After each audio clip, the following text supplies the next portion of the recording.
काय बोलायचं कुणाला काय बोलायचं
पुजारी असे उभे राहा, असे उभे राहा, एक तर नाही तर असे उभे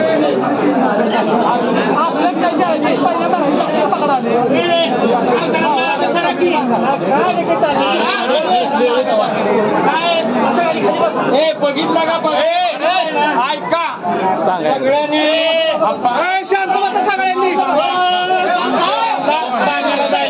एकदा सांगा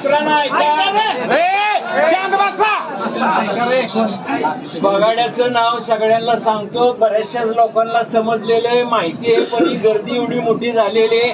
माझं म्हणणं असं आहे, बगाड्या हा विठ्ठल सोपान कदम यांच्यावरती बगाड आलेले नंबर 37 होता. त्याच्यामध्ये थोडस इकडे तिकडे झाल्याच्या नंतर त्याचा वेगळा विषय घेऊ नका. माझं म्हणणं असं आहे की आतमध्ये 22,900 होते आणि जवळजवळ 8 ते 10 पंच होते. जे ठरलंय ते ठरलंय, याच्यामध्ये पार्सलिटी काही नव्हती, पण काही लोकांना त्याचा एक वेगळा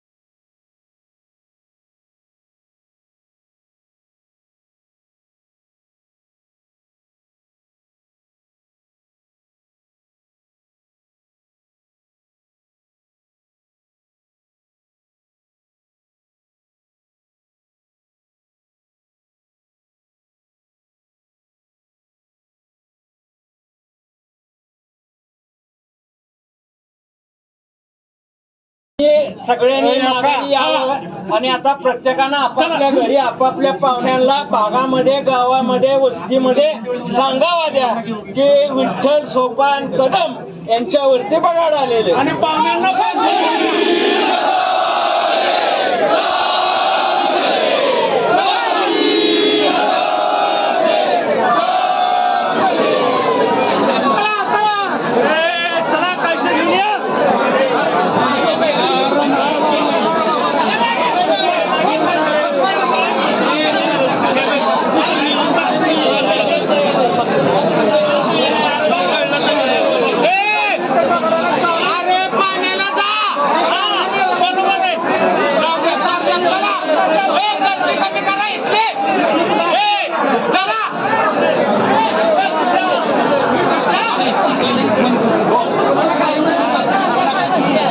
विठ्ठल सोपान कदम यांच्यावर बगाड्याचा मान आलेला आहे.